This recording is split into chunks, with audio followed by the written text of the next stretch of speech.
Episode 24 में हमें दिखाया जाता है कि आकिरा हिना को गिरने से बचा लेता है। उसके बाद वो व्हीलचेयर की हेल्प से हिना को खड़ा रहने के लिए कहता है। तभी उत्सुबो नीचे पड़ी गन को उठाने लगता है तो आकिरा उस पर शूट कर देता है।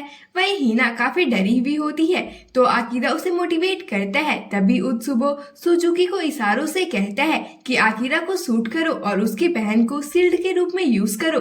फिर आकिरा सुजुकी को आवाज देकर कहता है कि हमें हिना को बचाना होगा। इस पर वह कहता है कि तुम उस माइन को डिफ्यूज करना चाहते हो, लेकिन कैसे?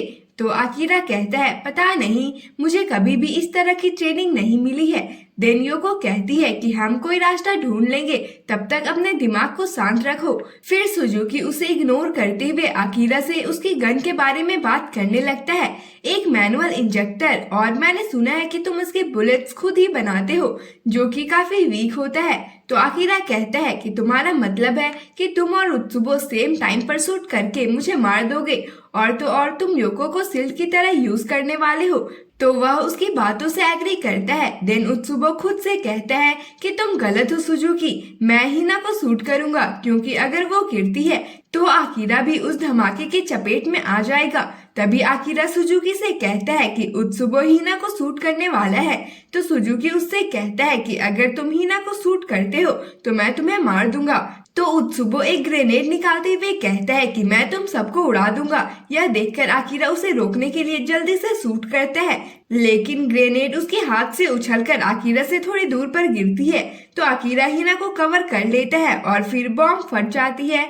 देन आकिरा सुजुकी से कहता है कि अभी उत्सुबो के बारे में भूल जाओ, पहले हमें हिना को बचाना होगा। फिर योको भी उससे कहती है कि तुम उसके भाई होने का दावा करते हो तो तुम्हें पहले उसे बचाना चाहिए। तो सुजुकी योको की रस्सियां काट देता है और फिर उत्सुबो से कहता है कि मैं तुम्हारी जिंदगी के बदले हिना को बचाना चाहूंगा, हम हार चुके हैं। फिर आगे सुजुकी कहता है कि अगर मैं हिना को कवर कर लेता हूँ तो शायद उसके पैर ना बचे, लेकिन वह बच जाएगी। तो योको कहती है कि फिर तो तुम मारे जाओगे, हमें स्मार्टली काम करना होगा। उसके बाद आकिरा माइन के चारों तरफ गड्ढा कर देता है और फिर माइन को देखते हुए कहता है कि ये काफी पुराना लग रहा है। तो सुजुकी कहता है हाँ, ये वियतनाम और कोलंबियन सिविल वार के दौरान एक्सपोर्ट कराया गया था। देन हिना कहती है कि क्या इतने साल पुराना माइन सच में एक्सप्लोड कर सकता है? तो सुजुकी कहता है कि जब कोई माइन 30 ईयर से ज्यादा जमीन में रहता है तो उसका गन पाउडर ऑक्सीडाइज हो जाता है और वो ब्लास्ट नहीं करता है, लेकिन कुछ केसेस में यह 50 ईयर्स के बाद भी एक्सप्लोड हो जाता है। आगे आकिरा कहता है और ये तो उतने टाइम से जमीन में भी नहीं है, तो हम मान लेते हैं कि ये जरूर फटेगा। फिर वह हिना को थोड़ी देर और वैसे ही रहने के लिए कहता है। फिर वह थोड़ा सोचता है और जेसीबी की तरफ देखते हुए पूछता है कि क्या ये सच में काम करता है? तो सुजुकी हाँ कहता है। देन आकिरा उसे माइन के बगल में गड्ढा करने के लिए कहता है ताकि एक्सप्लोजन को ज्यादा से ज्यादा डाइवर्ट किया जा सके।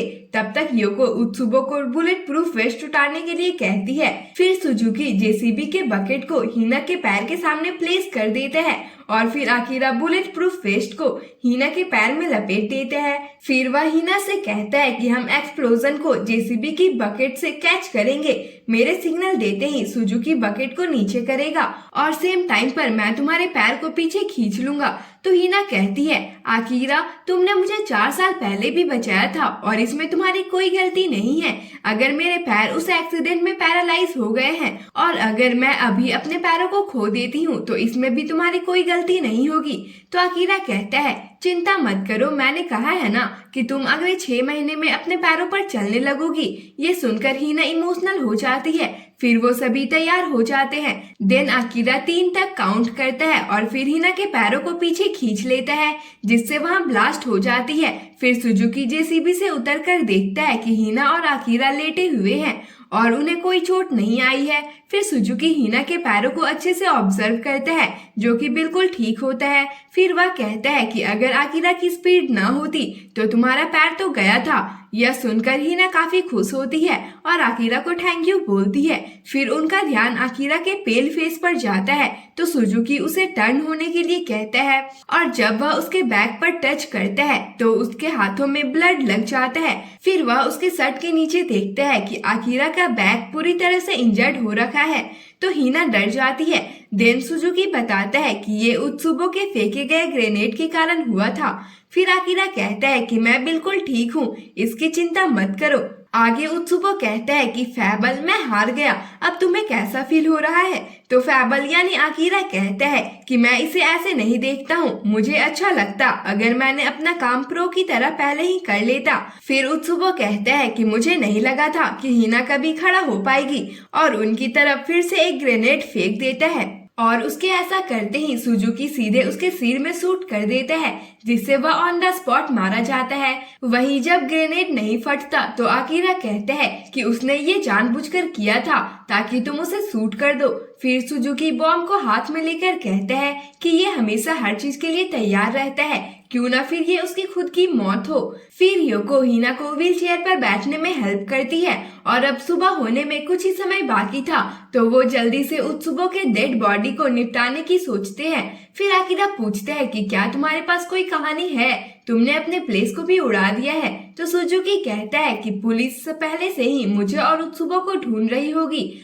हमने पहले ही आजाद भागने का प्लान बना लिया था। तो आकिरा कहता है कि लेकिन ये हिना के लिए काम नहीं आएगा, इसे अपनी दुनिया में वापस लौटने की जरूरत है। डेनियो को कहती है कि तुम्हारी एक डिटेक्टिव एजेंसी है ना, तो तुम ये कह सकते हो कि कुछ गैंग तुम्हारे पीछे पड़ गई थी और उन्होंने तुम्हारे प्लेस पर बॉम्ब प्लांट किया था, इसलिए तुमने उस जगह को छोड़ दिया और उस गैंग से डील करने जाने से पहले तुमने हिना को पुलिस स्टेशन छोड़ दिया। आगे सुजुकी कहता है हाँ, और फिर मैं और उत्सुबो मिसिंग हो गए, ये सिंपल बहाना है लेकिन हम इसे यूज कर सकते हैं। फिर आकिरा हिना से पूछते हैं कि क्या तुम्हारे कोई रिलेटिव हैं जिन्हें तुम अच्छे से जानती हो? तो वो कहती है हाँ, साइटम्मा में मेरे एक अंकल है। आगे वह पूछते हैं कि क्या वो अच्छे हैं, तुम उन पर भरोसा कर सकती हो? तो वो हाँ कहती है। फिर आकिरा कहता है कि पुलिस स्टेशन जाने के बाद तुम अपने अंकल को कॉल करना, वो तुम्हारे गार्डियन बनेंगे और फिर हो सकता है पुलिस कुछ टाइम तक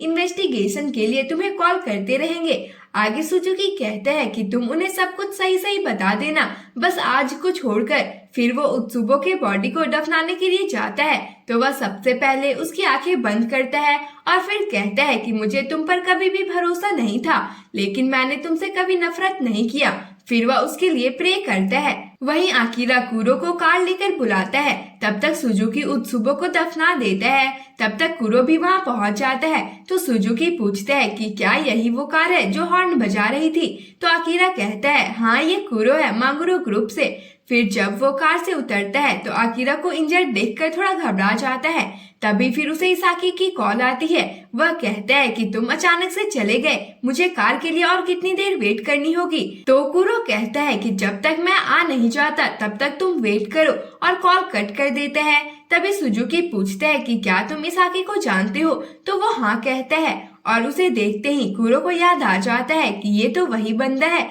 जो योको से पीटा गया था। फिर आकिरा हिना को बेस्ट विशेस देता है और सुजुकी से पूछता है कि क्या तुम्हारा शोल्डर ठीक है? तो वह उसे अपनी इंजरी दिखाते हुए कहता है हाँ, आखिर वो हैंडमेड बुलेट थी। तो आकिरा उसे जल्दी से बुलेट निकालने के लिए सजेस्ट करता है और हिना उसे विजुअलाइज करने के लिए कहती है, ये जल्दी हील होने में हेल्प करता है। फिर वह अपने पैरों पर खड़ी हो जाती है और जाकर आकिरा को हग करते हुए थैंक यू बोलती है। फिर योको और आकिरा कुरो के साथ वहां से चले जाते हैं तो योको पूछती है कि क्या उसे पता है कि अब वो तुमसे कभी भी नहीं मिलने वाली है? तो आकिरा हाँ कहता है। देन घर जाने के बाद योको आकिरा के बैग में ढसी पिन को निकाल देती है और कहती है कि तुम्हें इसे डॉक्टर से दिखाना चाहिए। तो वह मना कर देता है और कहता है कि मेरा इम्यून सिस्टम बहुत स्ट्रांग है। फिर वह कुछ मेडिसिन लगाकर बैंडेज लगाने के लिए कहता है तो योको वैसा ही करती है और फिर उस जगह पर जोर से मारती है, जिससे आकिरा दर्द के कारण चिल्लाने लगता है। फिर वह कहता है कि अब मुझे जाना होगा, मुझे क्रिसमस वाली ड्राइंग कंप्लीट करनी है। तो योको कहती है कि तुम्हारी यही बात मुझे बड़ा अजीब लगती है। फिर वह अपने स्लीपिंग प्लेस यानी बाथटब में लेटकर ड्राइंग करने लगता है। और इस वीडियो को खत्म करने से पहले मैं आप सभी से माफी मांगना चाहती हूँ, क्योंकि मैंने बहुत दिनों से वीडियो नहीं डाली थी, लेकिन मेरी मेंटल हेल्थ कुछ ठीक नहीं थी। But I am back now. So आगे बढ़ने से पहले मैं दो खास लोगों को स्पेशल थैंक यू कहना चाहूंगी, Naruto_H20 एंड Replay101। इन्होंने मेरे चैनल पर सबसे ज्यादा कमेंट किया है और मैं पहले ही बता चुकी हूँ कि your comments motivates me like hell. So thank you so much बाकी सभी को भी इतना सारा सपोर्ट और प्यार दिखाने के लिए। तो मिलते हैं इसके लास्ट एपिसोड में, तब तक के लिए bye bye, see you letter.